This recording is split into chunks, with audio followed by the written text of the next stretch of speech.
ቆይ አንቺ ስታርጊ ግን ምን መሆን ነው የምትፈልጊው?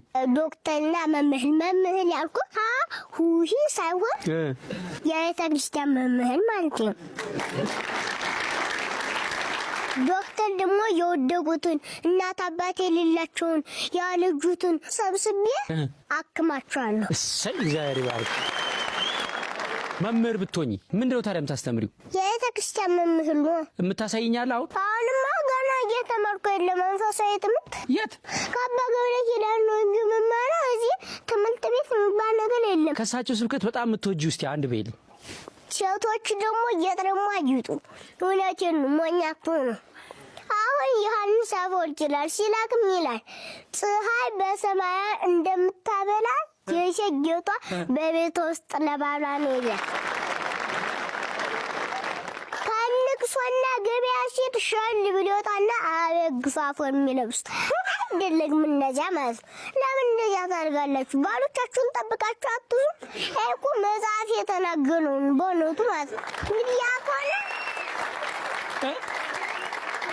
ባሎቻችሁ ቤታችሁ አልፈኩ እሻን ማለቅ ማብላት ግንባርን አለመቋጠር ፊት ቋጣላ ግንባር ሸቃ ቱን የሚለው መጽሐፍ ማለት ወንድ ልጅ የሚፈልገው ልዝም ንግግር ነው። በቃ ያለቃቱን ነገር ዝም ብላችሁ ከላይ ከንዝናዛ ሲጋል ከምትኖር ካላስ ነው ወልጋል ብትኖር ይቻላል ማለት ነው። ይሄ በጣም ነው ማለት ነው። ካራስ ነብር ጋብለሽ ዝናባት ባይጥል የሚወድ ካራስ ነብር ጋር ባይሽ የሚወድ ማን ይመስላል? በጋ ካልሰማሽም ካራስ ነብር ጋር ብትኖር ይሻላል ብለሽ ቀጥይ። ስብከት አይቋለጥም። ዝናብ ባይጥል የሚያፈስ ቤት ያለው ሰው ቀን ባይመሽ የሚወደው ለራዘምት ያለችው ነው። ስለዚህ እንደዚያ ስለሆነ አትነዛነዙ ነው።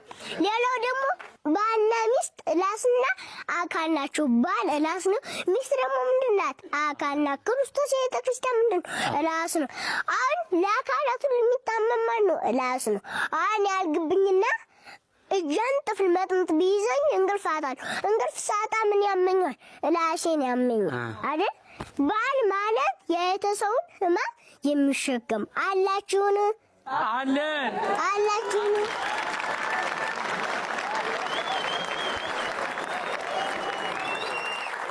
ሚስት ደግሞ አካል ናት ማለት ደም የሚለጭለት ካላስከት ነው። ከታች ነው ህይወቱ የምትወል የምታስብለት። ተመስገን አለዮት ያሰማን በእውነት መንግስተ ሰማያትን ያወርስልን።